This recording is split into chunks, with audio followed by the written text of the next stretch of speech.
মিষ্টি জলে মাছ চাষ চ্যানেলের সব ভিউয়ার্সদের নমস্কার জানিয়ে শুরু করছি পুকুরে ইলিশের চারাপোনা চাষ। পুকুরে ধানিপোনা ছাড়বো আর চারাপোনা তুলবো, তারপর তাদের বড় মাছ করতে অন্য পুকুরে ছাড়বো। এখন প্রশ্ন হলো, ইলিশ চাষে পুকুর কেমন দরকার? এরিয়া 15 থেকে 20 কাঠা, আয়তাকার, লম্বাটে, কংক্রিটের বা মাটির পুকুর, জল 6 থেকে 8 ফুট, পাঁক বা মাটি 4 থেকে 6 ইঞ্চির বেশি নয়, চারদিক জাল দিয়ে ওপরটা নাইলন ফাঁস জাল দিয়ে ঘিরতে হবে, না হলে বক, পানকৌড়ি, মাছরাঙা কেস শেষ করে দেবে।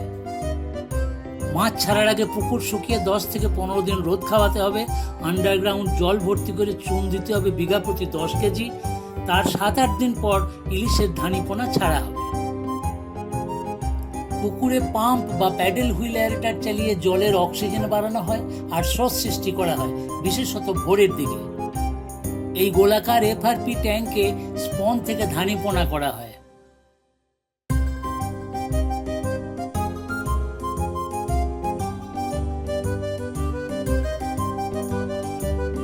এখন ধানিপোনা নিয়ে যাওয়া হচ্ছে পুকুরে ছাড়ার জন্য।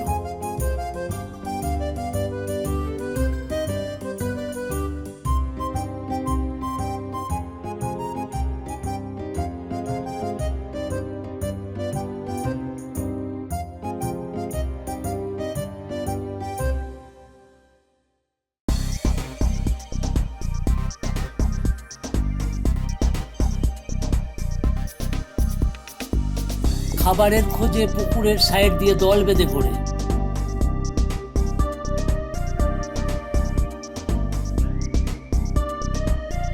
পুকুরের প্রাকৃতিক খাদ্য ছাড়াও এদের বাইরে থেকে দেয়া হয় পরিপূরক খাদ্য আর জুপ্ল্যাঙ্কটন বা অনুপ্রাণিকণা, দিনে 2 বার।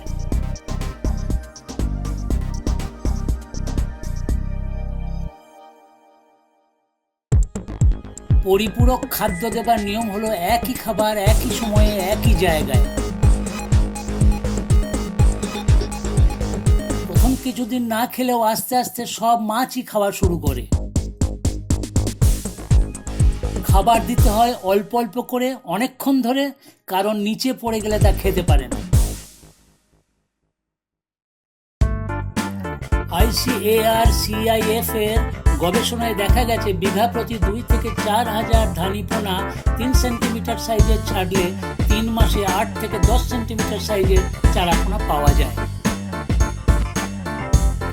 আশা করি মাছ চাষিরা শিফার এই পদ্ধতি অবলম্বন করে এবং তার সাথে নিজস্ব অভিজ্ঞতা প্রয়োগ করে পুকুরে ইলিশ চাষকে আরও উন্নত করতে পারবেন।